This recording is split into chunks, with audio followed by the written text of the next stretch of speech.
नमस्कार, मैं हूं मृत्युंजय कुमार झा और कमोडिटी सुपरफास्ट में आपका स्वागत है। और सबसे पहले बात करते हैं गोल्ड की और सिल्वर की। गोल्ड का मार्केट कमजोर है लेकिन चांदी दायरे में है और एमसीएक्स पर गोल्ड 46,300 के नीचे आ गया है और इस वक्त गोल्ड में करीब 50 रुपए की नरमी है।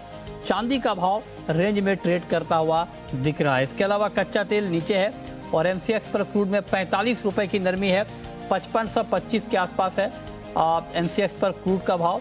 और बहुत बड़ी तेज़ी आई थी, हालांकि उस तेज़ी के मुकाबले गिरावट की रफ्तार धीमी है।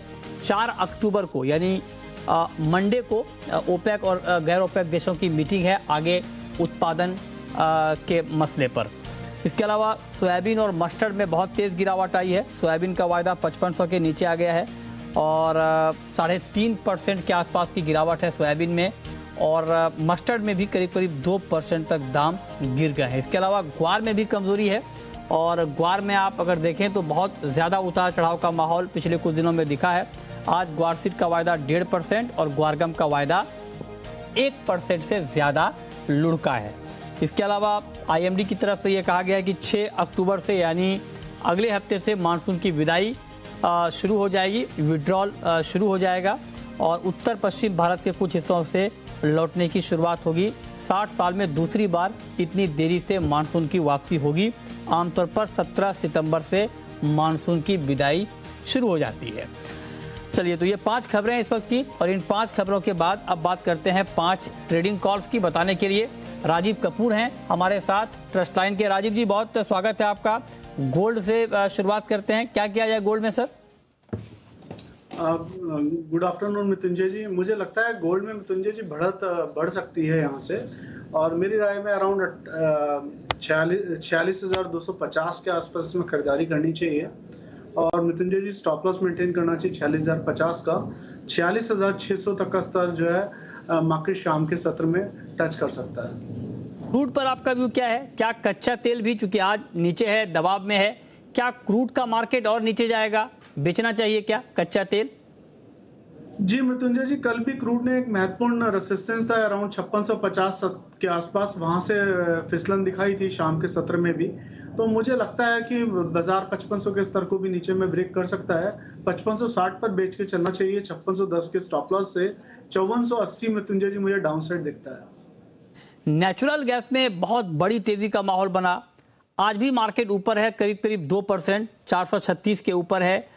दुनिया भर में शॉर्टेज है, आगे डिमांड बढ़ने की बात हो रही है।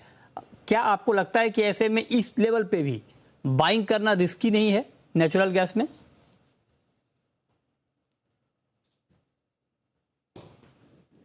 राजीव जी जी, नेचुरल गैस पर आपका आउटलुक सर? मृत्युंजय जी, मुझे नेचुरल गैस पर 430 रुपए पे एक महत्वपूर्ण सपोर्ट दिखता है और वहां से बाउंस बैक के काफी चांसेस हैं। तो मेरी राय रहेगी 430 अगर आज के सत्र में मिलता है तो खरीद के चलना चाहिए। 442 का टारगेट रखना चाहिए, 422 का स्टॉप लॉस। ठीक बात है। ओके, कॉपर का मार्केट अभी आपको कैसा लग रहा है? क्योंकि कॉपर में आप देखें करीब 1% की मजबूती है और 704 के ऊपर है कॉपर का भाव। क्या इस लेवल पे आज के लिए बिल्कुल इंट्राडे के पॉइंट ऑफ व्यू से बाइंग करना ठीक है या अवॉइड किया जाए इस काउंटर को? मृत्युंजय जी देखिए, 699 रुपए का एक अच्छा इसमें रेसिस्टेंस था मॉर्निंग में जब बाजार गैप डाउन खुला और बाजार लगातार मॉर्निंग से फिर एक रिकवरी दिखाता हुआ दिखा। तो मुझे लगता है 701 का अगर यहाँ से एक डिप दिखता है तो वो एक खरीदारी का मौका रहेगा। 697 का स्टॉप लॉस। तो आप कह रहे हैं कॉपर में बाइंग करिए और 701 रुपए के लेवल पे टारगेट होगा 708 का। तो लेड में भी यही स्ट्रेटजी हो राजीव जी? अच्छा, लगता है उनसे हमारा संपर्क टूट गया है, लेकिन उनका मानना है कि लेड में भी अगर आप ट्रेड लेना चाहते हैं तो 181 रुपये 50 पैसे लेवल, आप ध्यान से सुनिए, 181 रुपये 50 पैसे पर आपको खरीदना है।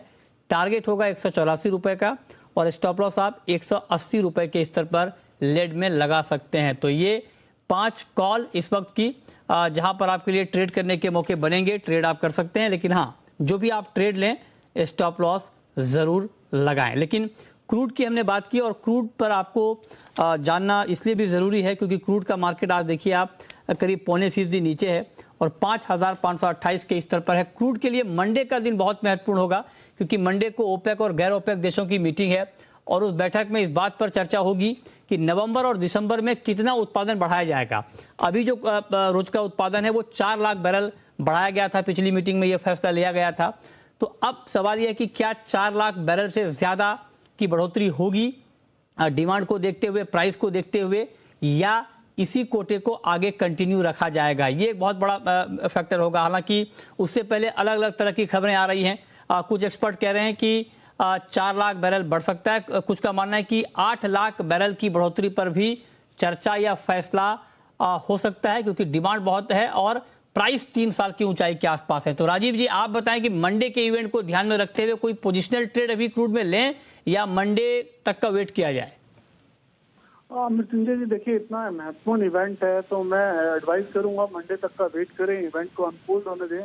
हालांकि देखिए चार्ट पे 5700 एक इम्पोर्टेंट रेसिस्टेंस की तरह एक्ट कर रहा है और बाजार उसे कल भी ऊपर की तरफ ब्रेक नहीं कर पाया और वहां से हमने सेलिंग आते हुए देखा है। बट फिर भी मैं एडवाइस करूंगा मंडे के इवेंट का वेट करना चाहिए। अच्छा, आप कह रहे हैं कि मंडे तक के इवेंट का वेट करना चाहिए। बिल्कुल, क्योंकि बड़ा इवेंट है और जो भी फैसला होगा ओपेक और गैर ओपेक देशों की तरफ से उसका बड़ा इंपैक्ट आपको प्राइस के ऊपर दिखेगा ही। लेकिन एक सवाल मैं आपसे ऑयल सीड मार्केट के ऊपर पूछना चाहता हूं राजीव जी, क्योंकि बहुत तेज गिरावट आई है सोयाबीन में, मस्टर्ड में, क्योंकि अब नई क्रॉप की अराइवल शुरू हो गई है, सोयाबीन की, मस्टर्ड की सोइंग भी शुरू हो रही है। क्या आउटलुक है आपका सोयाबीन पर और मस्टर्ड पर? मृत्युंजय जी, सोयाबीन ने एक इम्पोर्टेंट सपोर्ट को तोड़ा था 5700 के और उसके बाद एक नेक्स्ट जो सपोर्ट था अराउंड 5500 था, जिसे बाजार ने आज भी ब्रेक कर दिया है। तो मुझे लगता है नीचे में मृत्युंजय जी यहाँ से करीबन 200 रुपए की और गिरावट आ सकती है। मीन्स 5200 से 5150 तक के दाम और नीचे में देखने को मिल सकते हैं सोयाबीन में। और जहाँ तक मस्टर्ड का सवाल है, मस्टर्ड में मुझे लगता है मृत्युंजय जी बाजार 8000 के स्तर तक भी नीचे में फिसल सकता है। चलिए, बहुत शुक्रिया राजीव जी आपका हमारे साथ जुड़ने के लिए और तमाम कमोडिटीज पर अपनी राय देने के लिए।